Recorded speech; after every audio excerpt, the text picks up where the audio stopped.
Hello Lord Masters, today we're talking about Expedition 33, my game of the year.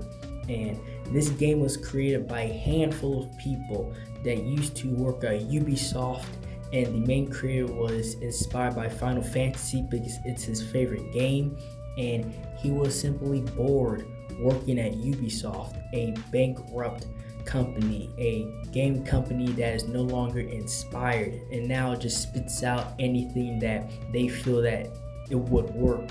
And he was simply bored there. So he got these creators, a writer from Reddit, the guy that did the music from SoundCloud, and a handful of people, and they made this game. And it's one of the most beautiful games I've ever seen, literally of all time. Like, I had games that are my favorite, but this just might be my favorite game of all time.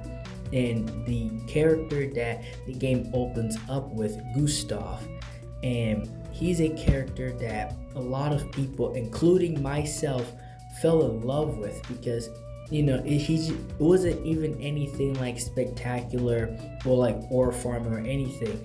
It was just his presence, right? And it's how he was around others within this world, and that made people fall in love with this character. And he was voiced by Charlie Cox, the guy that plays Daredevil.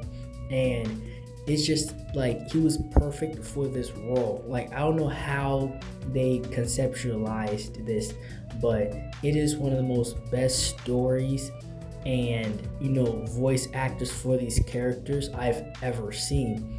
And because I know not everybody has played this game or seen this game, so I'm not gonna put any spoilers, but this game is massive and it only grew over time, right? It's one of those games that it just kept growing, and as people played it, like, I've seen people cry play this game, I've seen people self-reflect play this game, I've seen people attach themselves to these characters and the story in a fantastic way, and it completely earned that 3.3 million copies sold. Like, it's one of the biggest games of all time. It broke record after record, and it is deserved. And these characters in these games and these voice actors, like the one Lune, and her character is how you do a very strong female character without ruining it. And she really stood out as a character when certain events took place. She really stood up to the plate, and we're going to talk about that more later. But she was able to be strong within herself and lift up other characters within a story, because most female characters today are written like they're so perfect and they could do no wrong, and everybody just loves them for no reason, while Lune is a character that people care about. And within this world, she was able to, in certain situations, be the leader, not through thinking she's perfect, but through, the importance of the mission and the situation at hand. There's this part where Gustav is about to give up, right? He's about to end it all, and everybody's dead and it's just him, so he thought. And that's when he hears her voice, Lune's voice. And she doesn't put him down. She doesn't, try to lift herself up, through his own situation. That's not what happens. She is able to encourage Gustav, right? She's able to, within a certain way, put faith and hope back into his body that the mission must go on, right? No matter what happens, the mission must go on. And she was able to, bring back Gustav from the break of simply ending himself, right?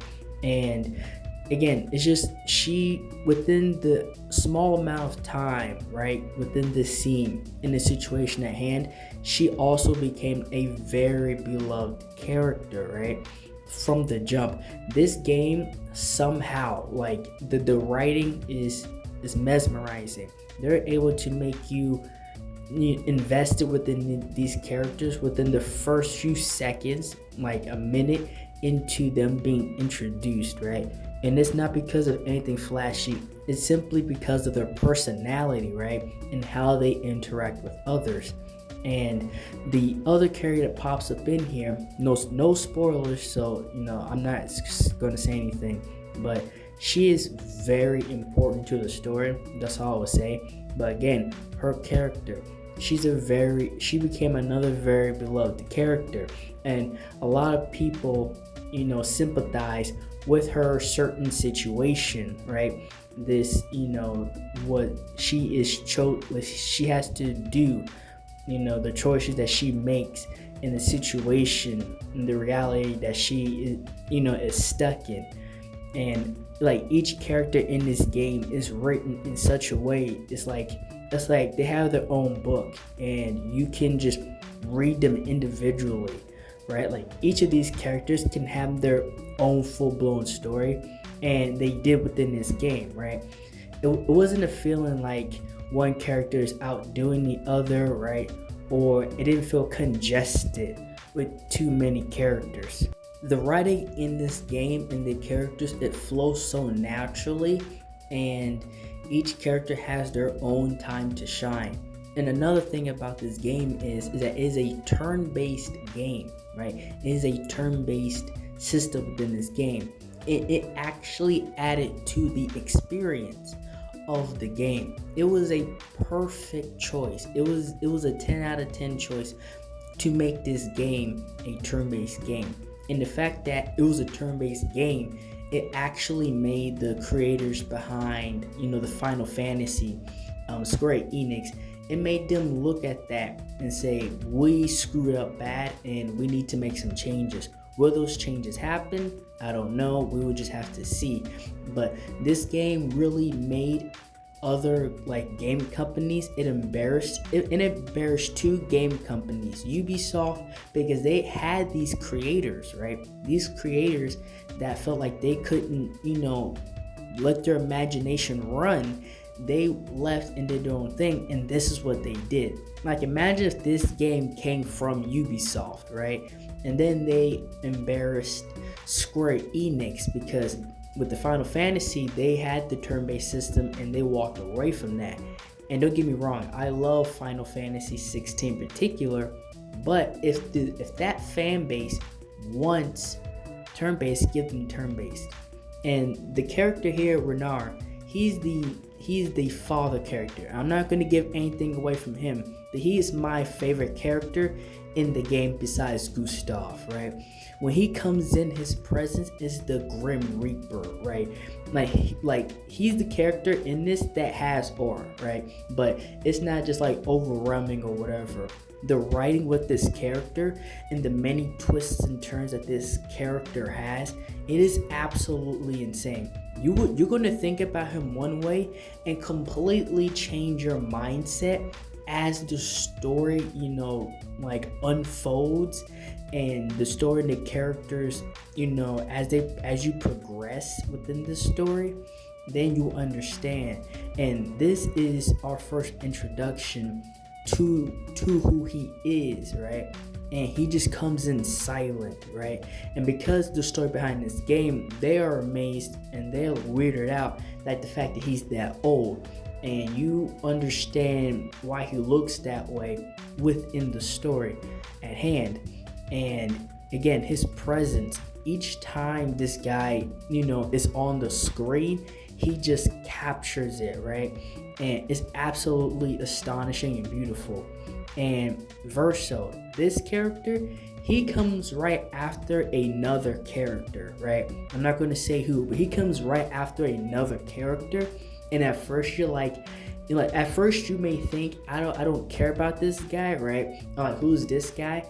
But again, as the story unfolds and you spend more time with this character Verso, you are taken aback, right? You're rooting for this guy. And then another twist happens and they're like, oh no. And then, again, the story keeps unfolding. And then this might end up being your most favorite character within the story. You may end up having the most sympathy for this character. And again, this is a 10 out of 10 game. From the art, the story, the music is absolutely amazing.